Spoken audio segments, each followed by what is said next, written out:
Nuestro siguiente invitado es el consejero de Sanidad de la Comunidad de Madrid, Enrique Ruiz Escudero. Don Enrique, buenas noches. Hola, muy buenas noches.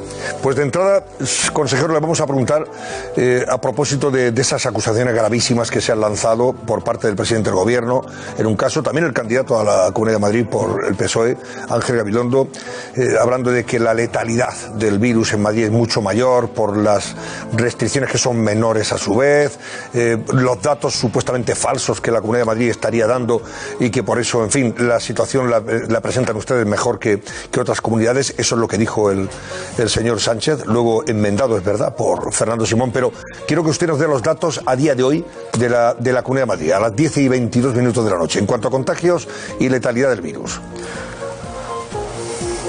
Bien, bueno, los datos de incidencia acumulada estamos a 300, creo que es 42 exactamente la cifra de incidencia acumulada por cada 100.000 habitantes a 14 días. Bueno, que es una cifra que llevamos 4 semanas de meseta y estas 2 últimas ha tenido ese ligero incremento.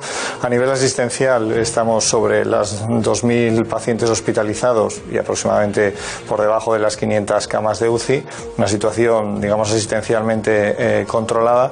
Y bueno, la tasa de letalidad, algo que el señor Gabilondo debería aprender antes de hacer esas gravísimas acusaciones.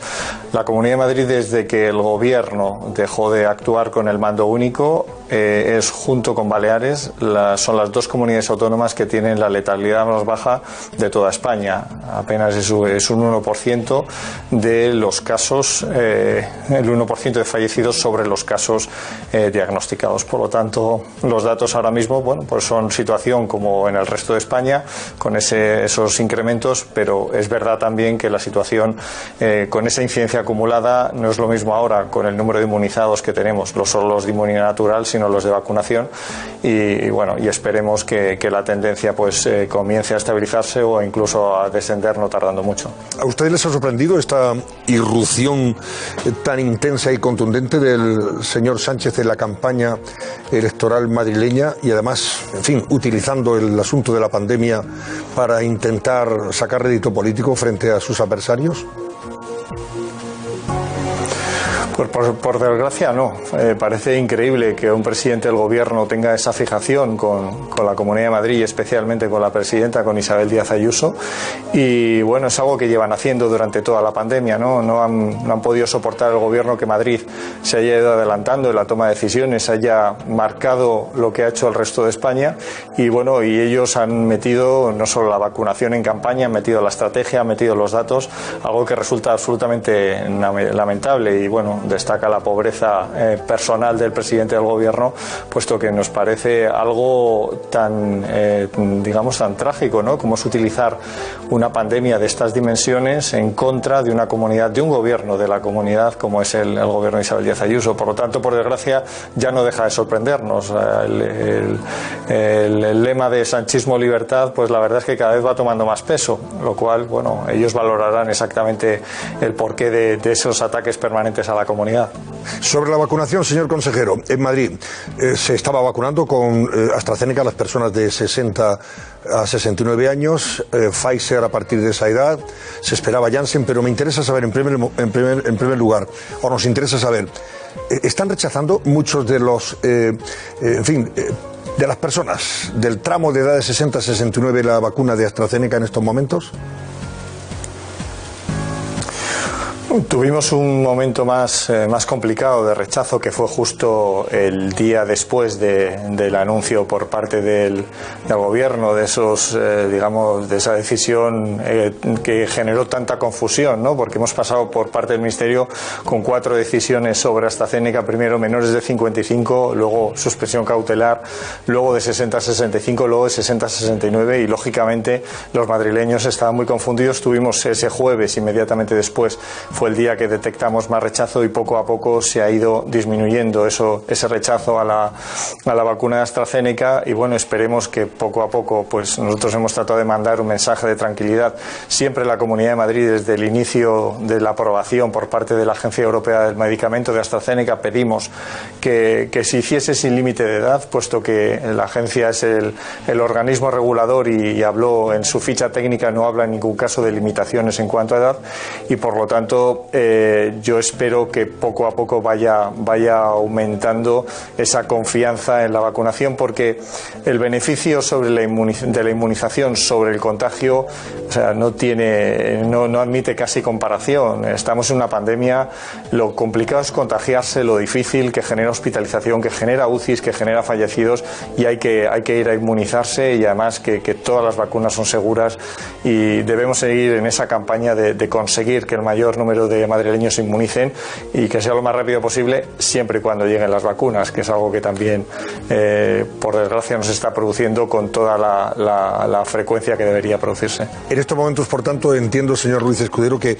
es imposible poder elegir vacuna, vamos, como ha hecho por ejemplo Alemania o está haciendo ya Alemania, sí, en el tramo esa de edad donde AstraZeneca es la vacuna más cuestionada.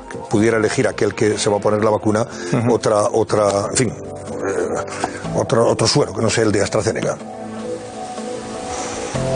Sí, ahora mismo, tal y con el número de vacunas que estamos recibiendo, hablo con franqueza, es imposible elegir la vacuna. Por eso, dentro de la escasez y además la falta de previsión en cuanto a la recepción de vacunas, es complicado hacer la vacunación. Madrid tiene capacidad suficiente para poder administrar todas las vacunas que recibamos por parte del Ministerio de Sanidad, pero hay que reconocer que no hay semana que no tengamos una mala noticia con respecto a la vacunación. Además, que parece que siempre entra en la escena el presidente del gobierno para anunciar esa vacunación, algo ocurre después, inmediatamente. Yo no quiero pensar que es un gafe, pero empezamos a pensarlo, sale siempre jugando con las emociones de la recepción de millones de vacunas y hoy se suspende la recepción que íbamos a tener de la vacuna de Janssen. Por lo tanto, yo ahora mismo veo complicado esa elección de la vacuna y sobre todo, bueno, pues tenemos que seguir ante la escasez, pues priorizando según qué grupos, qué edades, en qué situaciones, en qué escalón asistencial se hace esa vacunación y bueno, y tendremos que seguir así hasta que realmente recibamos esas vacunas de manera millonaria, si se me permite la expresión, tal y como dice el Ministerio. Bueno, pues quieren preguntarle también Fátima, Iglesias, Maite Alcaraz y Carmelo, que me acompañan esta noche. Consejero. Buenas noches, consejero. Efectivamente, la noticia de la interrupción de Janssen es tremenda porque hace peligrar ese calendario de vacunación que se nos puso encima de la mesa la semana pasada. Y lo que cabe preguntarse es que si ese calendario de vacunación no se puede ir cumpliendo, ¿en qué posición se quedan las comunidades autónomas una vez que el estado de alarma decae el próximo 9 de mayo?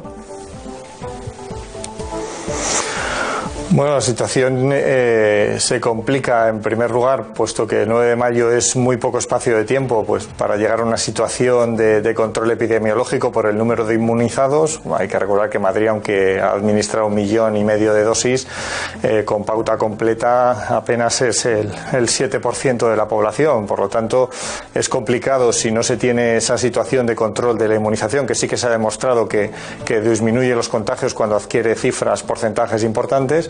Y ahora mismo, pues el 9 de mayo, si decae el estado de alarma y como llevamos reclamando desde hace muchos meses que había que buscar un abrigo jurídico administrativo para poder tomar decisiones que pudiese establecer, que nos pudiese dar ese control sobre la pandemia, pues lógicamente deja una situación bastante complicada. Nosotros pedimos a nivel nacional como Partido Popular que se actuase a 3 niveles, ¿no? Con la ley de cohesión, con la ley general de sanidad y con la ley de salud pública, que permite con una actuación legislativa rápida y en apenas 15 días poder hacer ese control sobre la pandemia. Por lo tanto, como siempre, una vez más, el gobierno va con retraso a la hora de tomar decisiones y ya veremos a partir del día 9, porque desde luego con este ritmo de recepción de vacunas alcanzar un grado de inmunizados más rápido va a ser prácticamente imposible.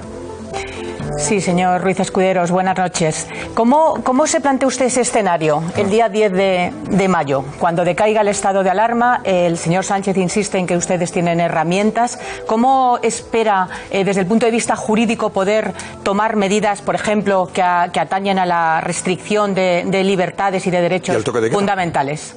Como el toque de queda, por ejemplo. Bueno, pues claro, por ejemplo, el toque de queda, o sea, las comunidades autónomas podemos establecer restricción sobre la movilidad, pero no se puede establecer un toque de queda. Yo no sé qué plantea el gobierno de cara al resto, y además es curioso, según qué comunidades tuviesen qué incidencia acumulada, es como el gobierno va tomando las decisiones, ¿no? Nosotros vimos como Madrid, con una tendencia acumulada sobre 500, se aplica un estado de alarma absolutamente infame en el puente del Pilar, y sin embargo cuando eran comunidades socialistas, además 4 por encima de los 1.100 casos de incidencia acumulada, las comunidades autónomas teníamos herramientas. Es difícil que, pues con esta falta de coordinación que ha tenido permanentemente el gobierno central, que podamos tomar este tipo de decisiones, y bueno, iremos viendo dentro de la competencia autonómica a ver hasta dónde podemos llegar, pero desde luego insisto que hay herramientas que se pueden con pequeños reformas legales, y estamos a tiempo todavía para llegar a ese 9 de mayo y que las comunidades autónomas podamos seguirnos. Es algo que hemos reclamado especialmente las comunidades del Partido Popular en el Consejo Interterritorial, pero bueno, como pasa habitualmente, con poco éxito. Venga, la última y con la brevedad que nos impone ya el tiempo. Soy Carmelo Encinas, consejero, buenas noches. Usted reconoce que hay un 342 de incidencia acumulada, que es una incidencia acumulada muy alta, es la más alta de España junto con Navarra ahora mismo, es casi el doble de la media nacional, pero a su vez asegura que Madrid tiene la tasa de letalidad más baja junto con Baleares.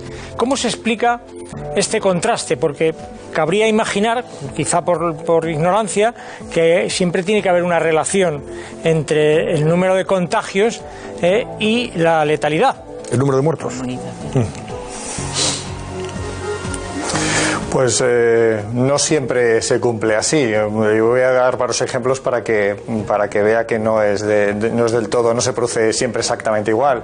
Depende mucho de la estrategia clínica, de la suficiencia asistencial que tenga. La Comunidad de Madrid, en este sentido, es una comunidad con una sanidad muy robusta. Hablo, por ejemplo, es la única comunidad que tiene las unidades de cuidados respiratorios intermedios, que son las UCRIs, donde el Hospital Enfermedad Isabel Zendal es un auténtico ejemplo, que tiene la unidad más grande de Europa, y esas unidades, por ejemplo, permite que los pacientes que empiezan a sobrepasar la situación de gravedad tengan un escalón intermedio que evita pues el 70% de las intubaciones, y eso evita, por ejemplo, que la letalidad sea más alta y que disminuya la mortalidad luego en las UCIs. Hay elementos, también no solo es ver de manera cuantitativa el número de contagios, hay que saber analizar ese dato, dónde se producen los contagios, en qué franjas de edad, y a partir de ahí, cuando uno actúa, aunque detecte el contagio, se actúa rápido en en cortar esas cadenas de transmisión, en cuarentenar, pues también los resultados pueden ser mejores. Entonces yo creo que no solo hay que ser, yo creo que más analíticos en los datos, ¿no? El Ministerio todavía, después de un año, y además lo hacen otros países europeos, como es por ejemplo Francia, las decisiones sobre las restricciones de movilidad no las toma sobre el número de contagiados habitualmente, sino lo toma sobre sus capacidades, la capacidad que puede tener su UCI. Yo creo que ahí es importante ser más exhaustivos en el análisis de los datos y sobre todo confiar en los técnicos, no tanto en la parte epidemiológica, los técnicos de salud pública, como en la parte asistencial. Nosotros tenemos un grupo de profesionales muy apoyados en las sociedades científicas, que están los neumólogos, los internistas, los urgenciólogos, los médicos de primaria, los intensivistas, que todos ellos dicen mucho de la estrategia clínica que está llevando nuestra comunidad, y por lo tanto yo creo que los datos, que eso sí que son reales, la tasa de letalidad baja, influye todo esto. Y entonces yo creo que ahí la Comunidad de Madrid podemos estar muy orgullosos de todo lo que hacen sus profesionales.